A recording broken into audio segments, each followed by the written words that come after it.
Баршаларыңызға ассалаумағалейкум.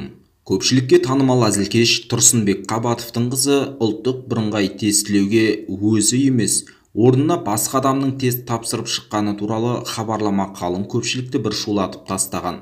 Астанадағы жағдайды естігенде жаға ұстағанымыз жасырын емес. Ел алдына шығып талай өткір мәселелерді қозғап жүрген танымал адамның мұндай лас-тірлікке баруы қалай дегендер көп болды. Біреулер жақтап, біреулер даттап, ашық ойын айтып жатқандардың қарасы көп. Дегенмен не болса да әділдік үшін арды аяққа таптамау керек деп ойлаймыз.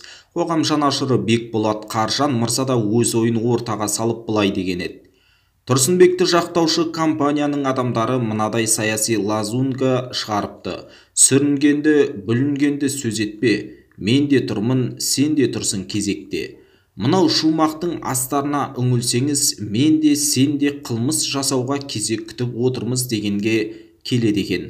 Бірақ осы лозунгты айтып отырғандар қоғам мен халықты әділет іздеме, жемқорлыққа көз жұма қара, ақ пен қараны ажыратпа, ертең сенің де басыңа осы келеді деп басып отырған сияқты. Қазақ аңқау ғой, сене салады. Қазір Тұрсынбектің жақтаушылары көбейді. Олардың қатарында әншілер көш бастады.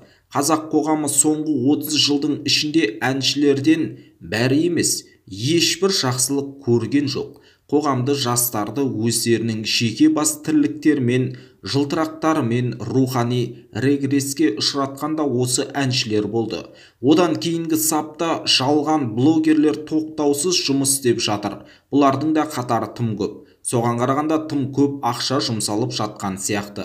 Ал үшінші қатарда қоғамның ішіндегі көп айтса көнді, жұрт айтса болды дегенге шапқылайтын тоғышар тобырлар тұр.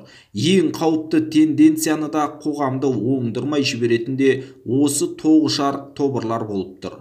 Осының бәрін ойлай келе, біздің қоғам заң үстемдік құрған жүйеде ешқашанда өмір сүре алмайды деген қорытындыға келдім. Себебі қоғамның өзі жемқорлыққа әбден үйренген. Сыбайластықтың талай түріне бара алады біздің қоғам.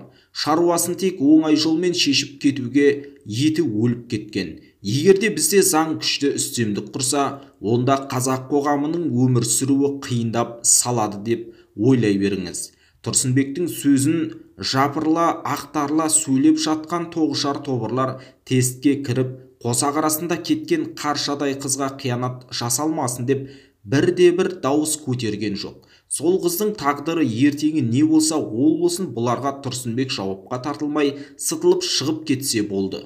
Қаршадай ғана қыз еріккеннен барған жоқ қой бұл тірлікке. Оны да тұрмыстың күйбеңі жеп бара жатқандықтан барды. Ол қызды да мен де ақтамаймын. Тек қана Тұрсынбек деп өліп талып жатқан тобырлардың қаршадай қызға бір сәт жанашырлық жасап, араша сұрамауы бұлардың ессіз, бассыз, құлқынынан аса алмайтын зұлым жағымпаз екенінің анық көрінісі. Жемқорларды ақтап, парақорлыққа бармақ басты көз қыстымен қарап отырған қоғамның қазіргі сиқы осы дейді Бекболат Қаржан ағамыз. Айтылған пікірге сіздің қандай да бір алып қосар ойыңыз бар ма? Төмендегі коммент